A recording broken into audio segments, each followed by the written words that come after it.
Welcome to the Banker Lamp. Please enjoy the video. You start by verifying ownership and consent. This prevents legal and operational issues. Once done, confirm the exact MDM profile and iOS version so you know which removal path applies. Make a full backup to iCloud or Finder now because removal can erase data. If activation lock is present, note the Apple ID used. Gather any admin credentials or enrollment tokens before proceeding. Without them, you will hit roadblocks. After these checks, proceed to the profile removal steps. You open Settings and go to General, then VPN and Device Management. This is where profiles live. Tap the MDM profile and choose Remove Management, then enter the admin or user credentials when prompted. This tells the device to unenroll.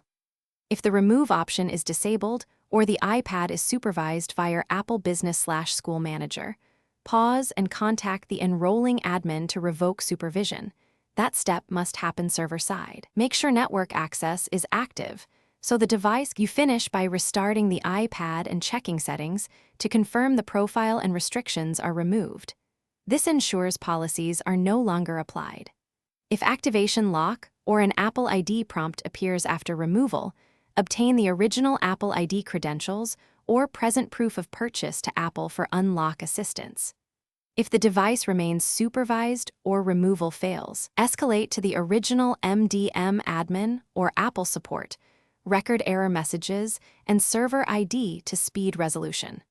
Finally, restore your backup.